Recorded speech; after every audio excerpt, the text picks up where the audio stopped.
खबर बता दें दर्शकों को। आतंकी उमर पर मुजम्मिल ने एक और बड़ा खुलासा कर दिया है। आतंकी डॉक्टर उमर साइंटिस्ट बन सकता था। आतंकी उमर हमेशा दीन और धर्म की बात करता था, यानी दीन और धर्म से बहुत ज्यादा मोटिवेटेड था और शायद गलत मतलब समझ लिया था उसने। उमर में लीडरशिप का हुनर था, सबको कंट्रोल किया करता था। उमर की बातों में फैक्ट्स और रिसर्च होती थी और यही वजह है कि शायद जो लोग थे वो विश्वास कर लेते थे। तो ये बड़ी खबर हम आपको बता रहे हैं कि उमर खुद को साइंटिस्ट जैसा समझता था, साइंटिस्ट बन सकता था। हमारे साथ जतिन जुड़े हुए हैं। जतिन, जैसे जैसे ब्रेन मैपिंग हो रही है, मुजम्मिल से जो बात चल रही है उससे ये पता चल रहा है कि उमर खुद को एक तो बहुत इम्पोज रखता था अपने पूरे ग्रुप पर और वही सारे फैसले लिया करता था। ये तो एक क्लीन चीज समझ में आ रही है, एकदम क्लीनली, मतलब अच्छे से समझ में आ रही है। लेकिन ये भी पता चल रहा है कि साइंटिस्ट माइंडसेट का था और फैक्ट्स के साथ बातें रखता था, यानी अपनी जो पढ़ाई लिखाई है उसका इस्तेमाल ब्रेन वॉशिंग में होता था।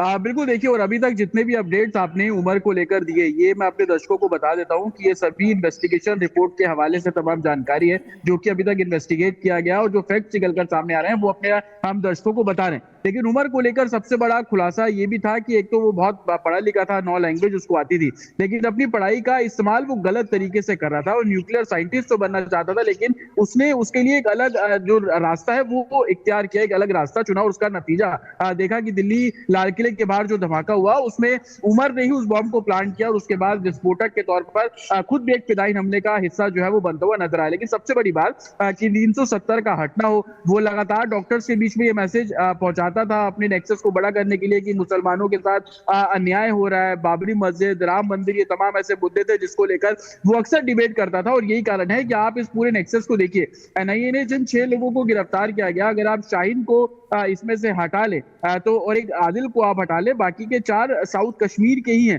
तो कैसे साउथ कश्मीर के लड़कों को रेडिकलाइज करने का काम उमर के जरिए किया जाता था। यही कारण है कि वो इस पूरे ऑपरेशन को ऑपरेशन आमिर के तर्ज पर देख रहा था, क्योंकि वो खुद को राजकुमार, और आपको याद होगा कि हमने ही सबसे पहले वो खबर दिखाई थी कि बुरहान वानी के जो एक तरीके के मूवमेंट को आगे बढ़ाने का जो काम है वो उमर लेकर चल रहा था। और कहीं ना कहीं बुरहान वानी को जैसे असैसिनेट किया गया, उसका गुस्सा भी इसके अंदर बहुत ज्यादा था। तो पिछले कुछ इंसिडेंट को लेकर उसके मन में इस कदर नफरत थी कि वो एक डॉक्टर्स की पूरी चेन को डेवलप करने की उसकी कोशिश थी। और यही कारण है कि सिक्योरिटी फोर्सेस अब इस व्हाइट कॉलर टेररिज्म में और कितने लोग जुड़े हुए हैं, चाहे वो लखनऊ का डॉक्टर परवेज हो, उससे लगातार इन्वेस्टिगेशन यूपी एटीएस कर रही है, शाहीन से पूछताछ की जा रही है, और कैसे इन डॉक्टर्स ने मिलकर 26 लाख रुपए इकट्ठे किए, उसका इस्तेमाल दिल्ली ब्लास्ट में साफ तौर पर किया गया। ये अपने आप में सबसे बड़ा सवाल है और उसी को लेकर इन्वेस्टिगेशन बहुत तेजी से की जा रही है। लेकिन उमर के रोल को स्टैब्लिश करना, उमर की सोच को समझना, सिक्योरिटी फोर्सेस तभी इस पूरे नेक्सस तक पहुंच पाएगी। और यही कारण है कि मुजम्मिल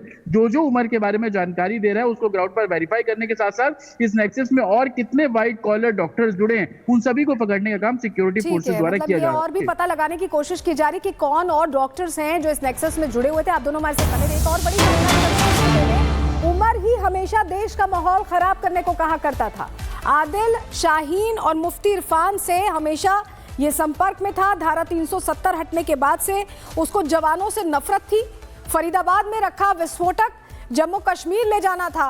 उमर देश के खिलाफ कुछ बहुत बड़ा करने वाला था, ये जानकारियां अभी मिल रही हैं। यानी उमर जो विस्फोटक फरीदाबाद में डंप किया गया था 2-2 जगहों पर, उसे जम्मू कश्मीर ले जाने की तैयारी कर रहा था। एक और बड़ी जानकारी जो मिल रही है, नू और मेवात से यूरिया लेकर आता था। अल-फलाह में ही विस्फोटक की टेस्टिंग होती थी, यानी अल-फलाह को टेस्टिंग सेंटर बनाया हुआ था। अल-फलाह के कमरा नंबर 4 में टेस्टिंग हुआ करती थी। ये बहुत बड़ी खबर आपको बता रहे हैं। तो नू और मेवात से विस्फोटक लाया जाता था और उसकी टेस्टिंग अल-फलाह यूनिवर्सिटी के कमरा नंबर 4 में होती थी। जो कमरा नंबर 4 और कमरा नंबर 13 है वो सस्पिशियस रहा है। और अब जो पूछताछ में सामने आ रहा है कि अल-फलाह को एक तरह से उन्होंने अपना ट्रेनिंग सेंटर बनाया, अपना टेस्टिंग सेंटर बनाया, सब कुछ वहीं चल रहा था। और हमारे साथ काजल लगातार जुड़ी हुई अल-फलाह से। काजल, एक यूनिवर्सिटी के अंदर इतना कुछ हो रहा था, टेस्टिंग सेंटर बना दिया गया था, किसी को खबर तक नहीं हुई।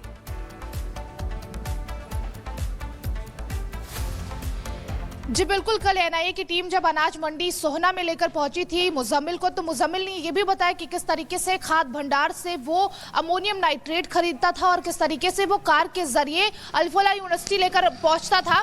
और आपको बता दें ये अल-फलाह यूनिवर्सिटी है जिसके बाहर हम मौजूद हैं और यहीं पर मुजम्मिल, शाहीन और उमर पूरे तरीके से देश को दहलाने की साजिश जो है वो रचते थे।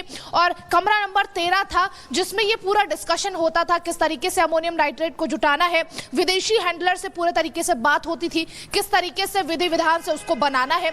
आपको ये भी बता दें कि मुजम्मिल और शाहीन और उमर जो थे वो जो कश्मीरी आतंकी था उसको भी बुरहान वानी का बदला लेना चाहते थे। सूत्रों के हवाले से ये भी खबर आ रही है कि बुरहान वानी के मौत का बदला लेना चाहते थे ये लोग। और जो उमर था वो कहता था कि बॉस है, यानी बुरहान वानी को अपना बॉस मानता था और वो कहता था कि इसका बदला हमें लेना है। और शायद उसी का बदला लेने के लिए इस पूरे तरीके से साजिश रची गई पूरे देश को दहलाने के लिए। इतनी भारी संख्या में, इतनी भारी मात्रा में जगह जगह पर अमोनियम नाइट्रेट बरामद किए गए। और उसी के दूसरे दिन दिल्ली में ये धमाका हुआ तो कहीं ना कहीं कड़ियां जो है वो लगातार जुड़ती जा रही है कि देश को दहलाने के लिए किस तरीके से व्हाइट कॉलर गैंग काम कर रहा था और किस तरीके से एक अल-फलाह यूनिवर्सिटी को पूरे तरीके से अपना अड्डा बनाया हुआ था और यहीं से पूरी साजिश रची जाती थी। कहां पर कौन रहेगा, किस तरीके से ग्रुप में काम होगा, ग्रुप में सब कुछ डिस्कशन होता था। और कमरा नंबर 13 की अगर हम बात करें तो सबसे मशहूर इस अल-फलाह यूनिवर्सिटी का अगर कुछ रहा है तो रूम नंबर 13 ही रहा है जिसमें पूरे तरीके से लोग बैठते थे। व्हाइट कॉलर गैंग जो है वो बैठता था और वहीं पर ये डिस्कशन होता था कि अमोनियम नाइट्रेट कहाँ से जुटाना है। और जो तमाम जो जखीरे जो है वो बरामद किए गए, चाहे AK-47 की हम बात करें, तमाम मशीनों की बात करें, क्योंकि जो कश्मीरी पुलिस है उसने एक नीली कलर की कोई मशीन भी बरामद की थी जो बताया जा रहा था कि कुछ पीसने वाली मशीन है। हम आपके पास वापस लौट रहे हैं। एक और जो बड़ा खुलासा हुआ है वो दर्शकों को बता दें। उमर, आदिल और शाहीन, मुफ्ती इरफान, 5 लोग मिलकर बड़ी साजिश रच रहे थे। उमर के सूटकेस में बहुत सारे सबूत बरामद हुए हैं तो उमर का सूटकेस यहां तमाम सवालों के जवाब दे रहा है। बहुत सारे सबूत बरामद हुए हैं जो बता रहे हैं कि मुजम्मिल, उमर, आदिल, शाहीन और मुफ्ती इरफान, ये जो 5 किरदार थे ये बहुत बड़ी साजिश रच रहे थे जिसका अंदेशा सुरक्षा एजेंसियां जाहिर कर रही थी जब इतना बड़े पैमाने पर विस्फोटक मिला। और एक और जो खुलासा हुआ है वो भी दर्शकों के सामने रखते हैं। आतंकियों ने ग्रुप बनाया था जिसका एडमिन उमर था।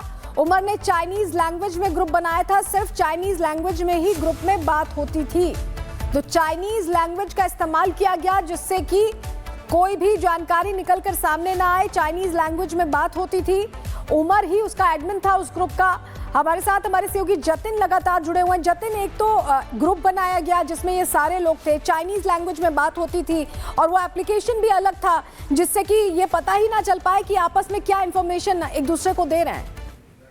बिल्कुल, देखिए सबसे पहले आपको सूटकेस के बारे में बताते हैं जो कि उमर का सूटकेस था। दरअसल इस सूटकेस में तमाम वो इक्विपमेंट्स है जिससे किसी केमिकल को टेस्ट करना बहुत आसान हो जाता था। दूसरा, विस्फोटक को एक दूसरे से असेंबल कैसे किया जाए उसके तमाम जो इक्विपमेंट्स है वो सूटकेस के अंदर थे। उमर, जो मुजम्मिल ने बताया अपनी इन्वेस्टिगेशन में कि उमर अक्सर अपने साथ एक सूटकेस रखता था और उस सूटकेस के जरिए ही वो तमाम प्रशिक्षण कह लीजिए या केमिकल्स को टेस्ट करने का जो काम है वो उसी सूटकेस के जरिए किया करता था। और उमर के रूम की जब तलाशी ली गई, यानी कि अल-फलाह यूनिवर्सिटी के अंदर जो हॉस्टल बना गया है तो उस हॉस्टल का रूम नंबर 4 जो कि उमर का था, उस रूम की जब तलाशी ली गई तो वहां से वो सूटकेस भी बरामद किया गया और उसके अंदर तमाम इक्विपमेंट्स थे। जब कमरे की फॉरेंसिक जांच की गई तो अलग अलग लोकेशंस पर, अलग अलग जगहों से अमोनियम नाइट्रेट के ट्रेसेस जो है वो सिक्योरिटी फोर्सेस को मिले थे, जिसके बाद उस रूम नंबर 4 को पूरे तरीके से सील कर दिया गया। और NIA की टीम जब मुजम्मिल को लेकर पहुंची तो उस रूम नंबर 4 के बारे में भी मुजम्मिल से जानकारी ली गई। मुजम्मिल ने ही बताया कि अक्सर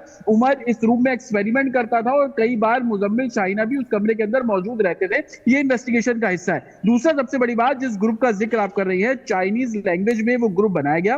ग्रुप के डिस्क्रिप्शन में भी चाइनीज भाषा से लिखा जाता था। उमर उस ग्रुप का एडमिन था, सिर्फ इकलौता वो एडमिन था, लेकिन उसके अंदर जो भी मैसेज सर्कुलेट किए जाते थे वो भी चाइनीज भाषा में ही किए जाते थे। और मुजम्मिल, शाहीना, इरफान को अगर वो मैसेज पढ़ने हैं तो उसको ट्रांसलेट करना पड़ता था। इसके पीछे 2 बड़े रीजन थे। एक ये कि लोग इस मैसेज को ट्रेस ना कर सके, दूसरा अगर किसी कारण से मुजम्मिल का फोन हॉस्पिटल में कहीं रखा है, कोई देख ले तो किसी को पता ना हो कि किस बारे में वो लोग बातचीत कर रहे हैं। तो आप इसी से समझ सकते हैं कि किस आइडियोलॉजी के साथ कितना फुल प्रूफ प्लान बनाकर, और ये 1-2-3 महीने का काम नहीं है। जो जानकारी मिल रही है 2023 से इन्होंने जो खाद है, फर्टिलाइजर है, उसको खरीदना शुरू कर दिया था। उसके लिए फंड इकट्ठा करना हो, आपस में कौन कितना कंट्रीब्यूट करेगा, उसको लेकर तमाम जो बातचीत है वो लगातार की जा रही थी। लेकिन इरफान जो कि इस पूरे मॉड्यूल की एक मेन कड़ी है, जिसने उमर को मुजम्मिल से मिलवाया और कैसे